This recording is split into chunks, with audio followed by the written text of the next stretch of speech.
Ladies and gentlemen, there comes a time in life when the world tells you that you are done. You have worked, labored, built, and provided, and then the world says, "Now sit down, be silent, and fade away." But that is not the way of wisdom. That is not the way of the righteous. Retirement is not the end of your calling.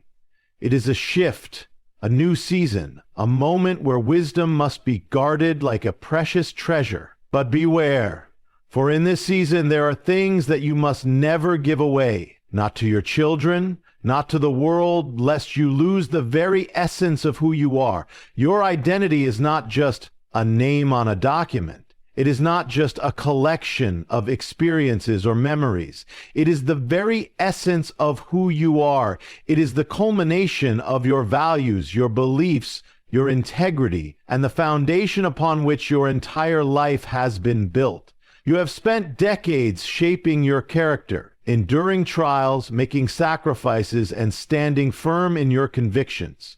Your identity is not something to be handed over or reshaped by the expectations of others. But here lies the great danger. When a person reaches a certain stage in life, the world begins to send a subtle yet destructive message.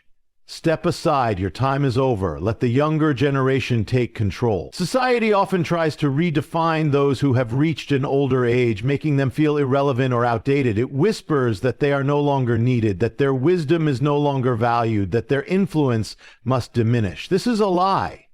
One of the greatest mistakes a person can make in retirement is allowing others to determine their worth. Some parents, in an effort to stay connected to their children, begin to mold themselves into what they believe their children want them to be. They change their way of speaking, their beliefs, and even their moral standards, all in an attempt to remain accepted. But this is not love, it is surrender. Love does not mean losing yourself to please others. Love means standing firm in who you are while guiding others in truth.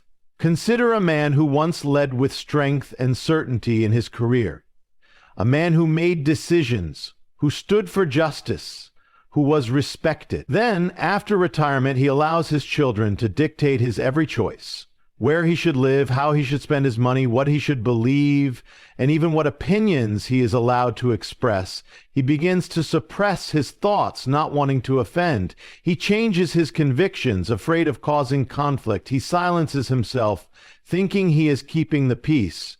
But in doing so, he loses something far greater than comfort. He loses himself. A woman may have been the foundation of her family, the one who upheld the traditions, the one who taught discipline and wisdom. But as she ages, she begins to feel pressure to conform. She hears, "Mom, times have changed. You need to think differently." And so little by little, she lets go of what she once knew to be right. She stops correcting what is wrong. She remains silent when she should speak. She allows herself to be reshaped, not because she believes it is right, but because she fears being left behind. But what does it profit a person to gain acceptance and yet lose themselves? Your identity is not a disposable thing. It is not something that should be compromised for the sake of temporary peace. If you give away your identity, you give away your authority. If you let go of your convictions, you let go of the wisdom that has been entrusted to you. Some say, "I do not want to impose my views on my children," but truth is not an imposition, it is a foundation. The wisdom you have gained over decades is not meant to be hidden or diluted. It is meant to be a light, a guide for those who come after you. There is no honor in surrendering what is right for the sake of being agreeable. A lighthouse does not change its position to please the waves. It stands firm so that others may find their way. The world may try to redefine you, but it cannot take away who you are unless you allow it. Age does not diminish identity, it refines it. Do not let the culture, society, or even your own children convince you that your time has passed and that your values no longer matter. The wisdom of a lifetime cannot be replaced, and neither can you. There is a common mistake that many people make when they reach retirement. They believe that their financial responsibility should now be placed in the hands of their children. They assume that because they have worked hard and provided for their family, their children will manage their affairs with the same level of wisdom, care, and discipline. But this is not always the case. Handing over financial responsibility too soon or without careful consideration can lead to regret, unnecessary hardship, and even loss.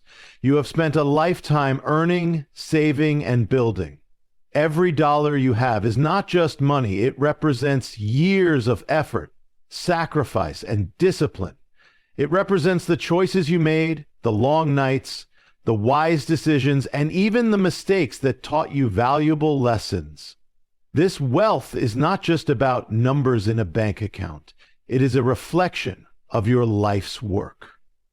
And yet, many, as they grow older, feel pressure to hand it all over, either out of love, trust, or the fear of being a burden.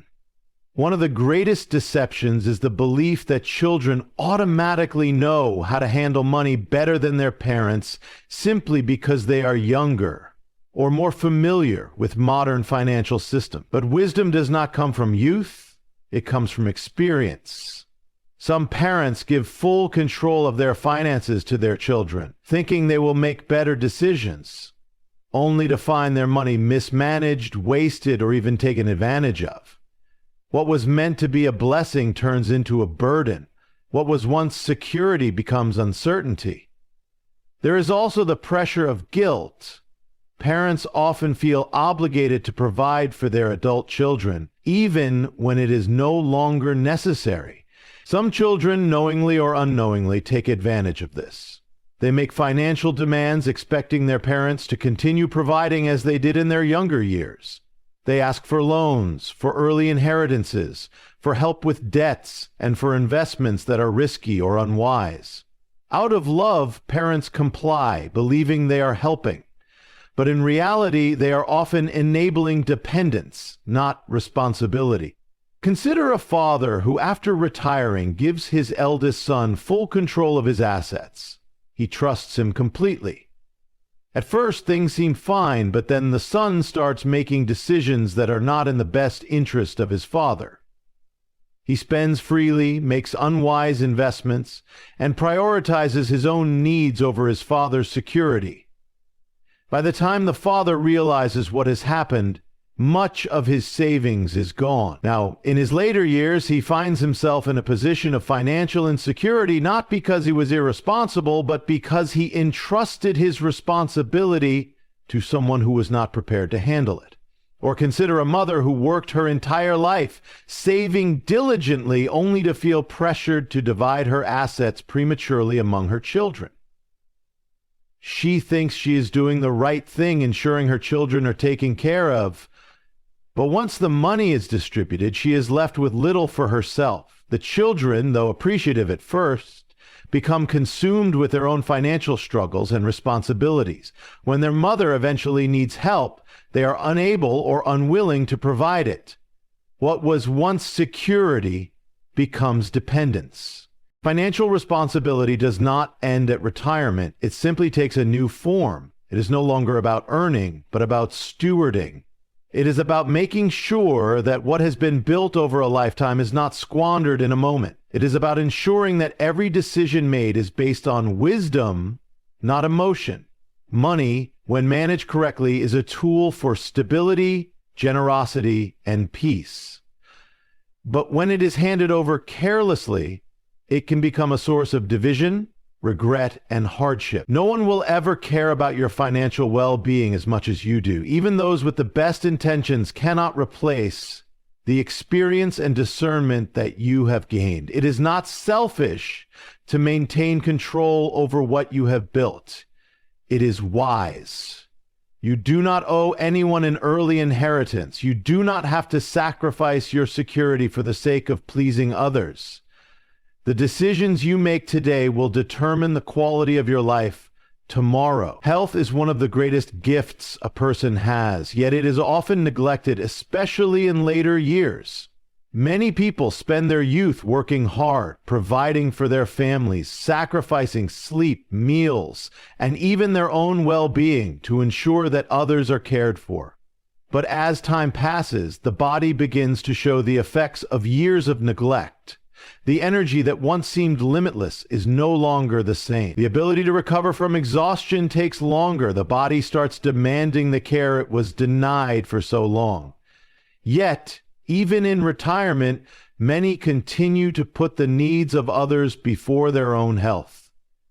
Parents feel obligated to be available at all times for their children and grandchildren, even when their own bodies are telling them to slow down. Some feel guilty for resting, as if they must always be doing something for someone else. They take on responsibilities that should no longer be theirs, believing that their role is to serve, even at the cost of their own well-being. It is an unfortunate truth that many parents, especially in their later years, believe that their primary purpose is to make life easier for their children. They babysit endlessly, take on financial burdens, and put themselves under stress, all in the name of love. But love does not mean self-neglect. A person who sacrifices their health for the comfort of others will eventually become unable to help at all. What good is a parent who exhausts themselves to the point where they are no longer able to care for themselves? What good is a grandparent who neglects their own body only to find themselves too weak to be present in the lives of their grandchildren later on? There is also the reality that not everyone values sacrifice in the same way. Some children, though they love their parents, may unknowingly take advantage of their willingness to always be available. They may ask for help without considering the toll it takes.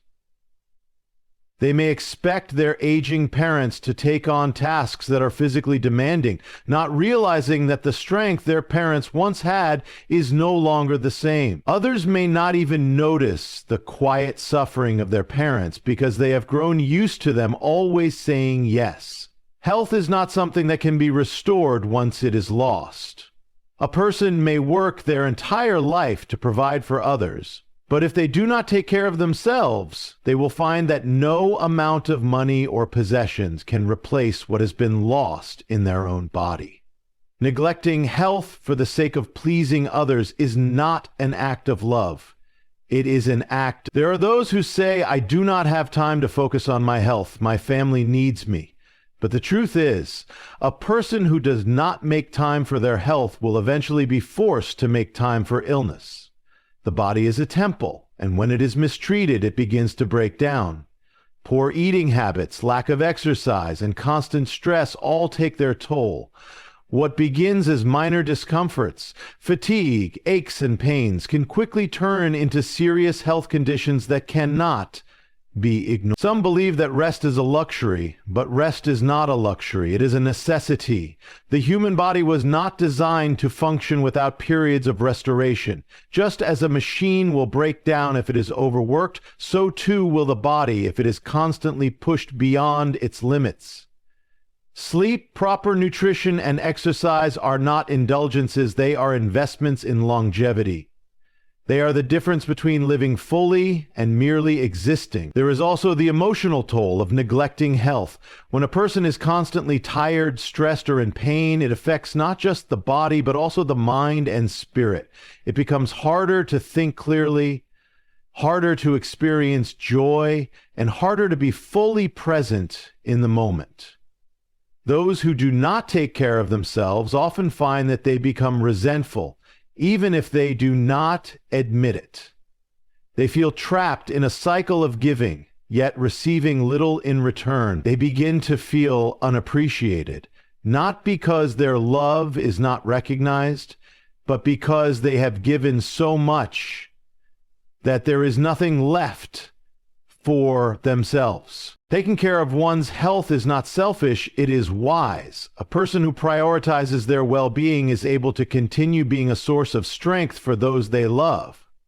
They are able to enjoy the years they have rather than spending them battling preventable illnesses.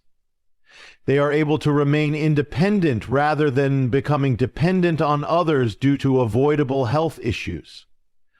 The body, when treated with care, responds with strength, vitality, and resilience. The choices made today will determine the quality of life in the years to come. Purpose is the driving force behind a meaningful life. It is what gives each day direction, what fills the heart with passion, and what makes the struggles of life worth enduring.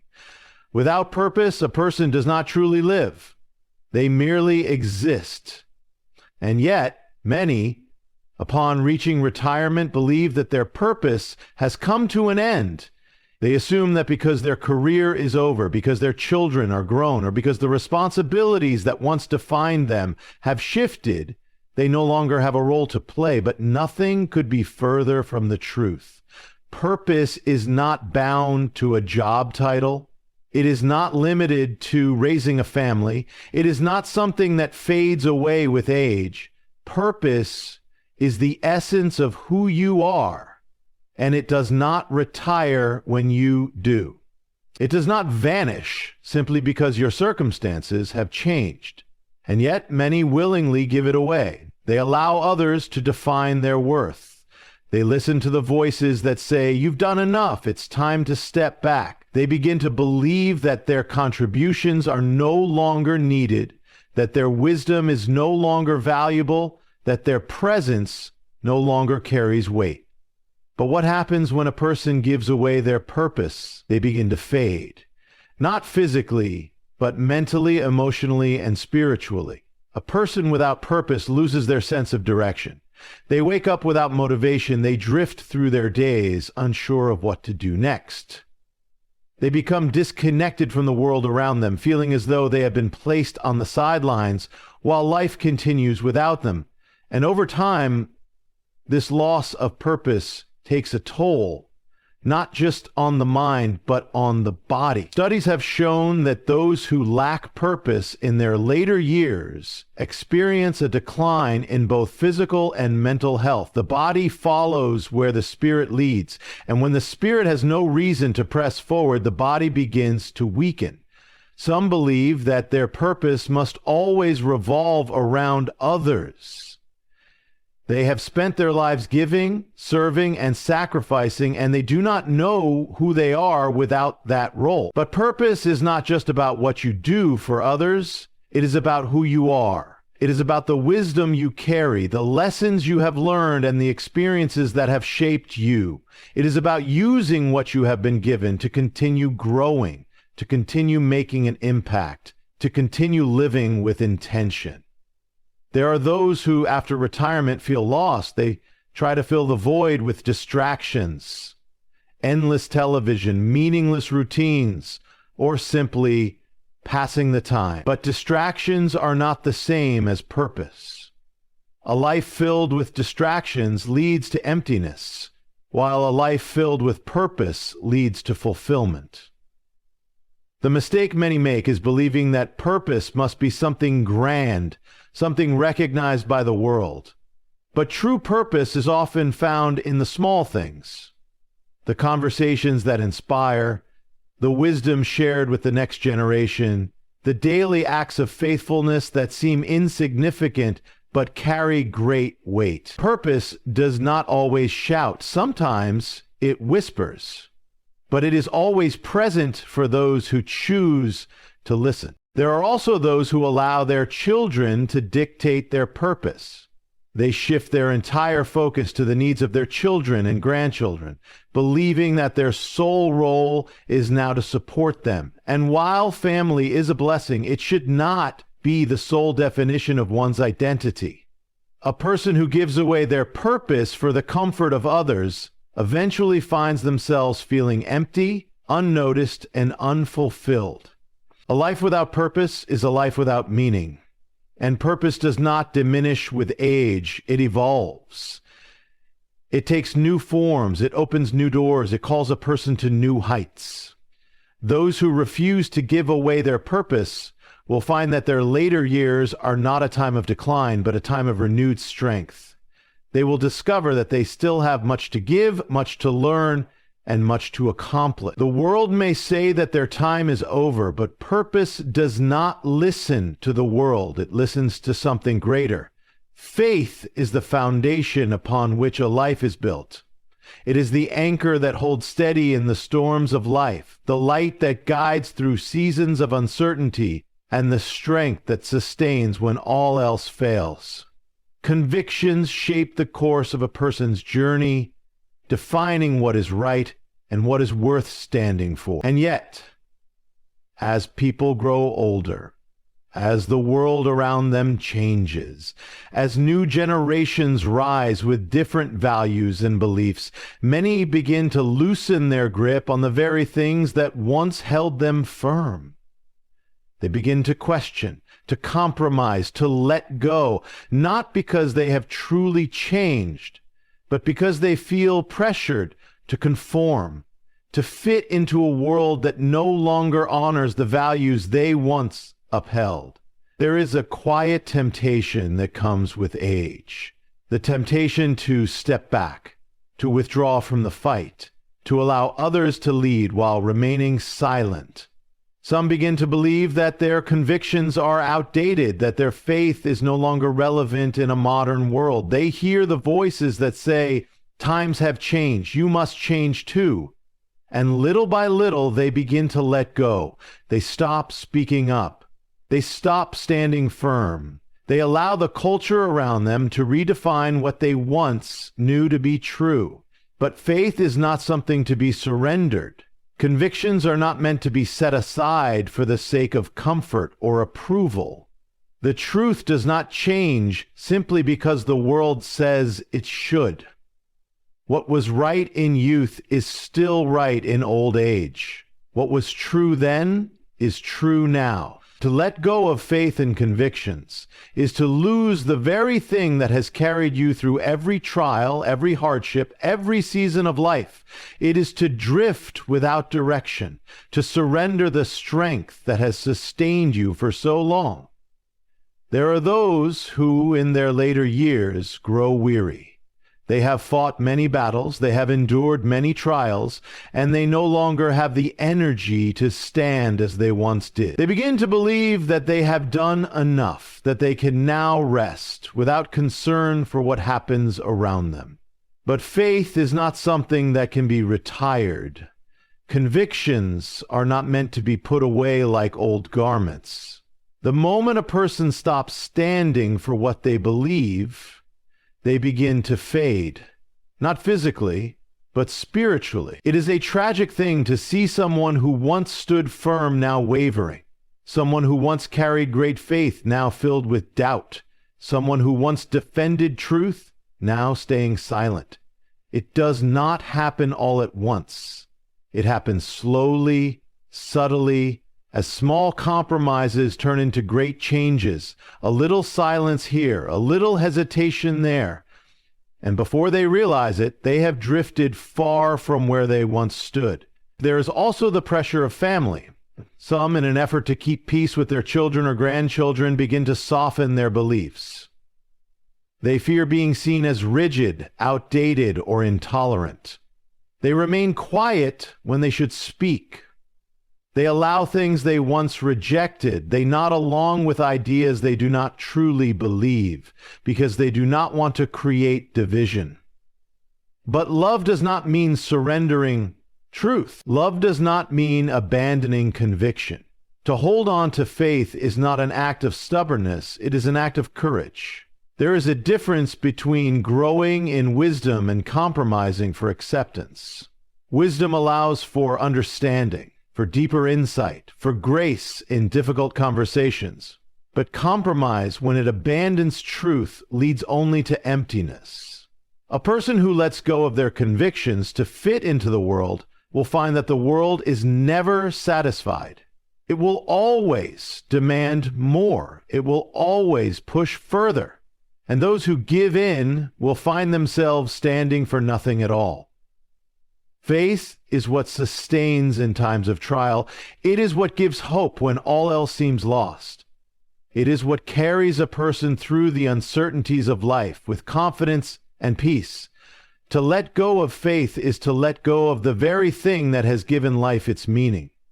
Convictions are not burdens. They are the foundation upon which strength is built. Those who hold on to them will find that even in the face of opposition, even when the world moves in a different direction, even when pressure rises to conform, they will stand firm, unshaken and unwavering.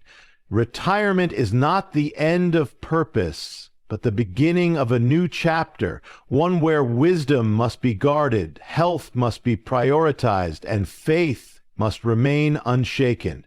Never give away your identity, for it defines who you are. Do not hand over financial responsibility, for independence is dignity. Never sacrifice your health, for without it you cannot serve or enjoy life. Do not surrender your purpose, for it keeps your spirit alive.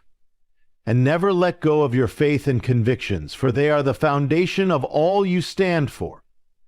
Hold fast to these, and you will walk in strength.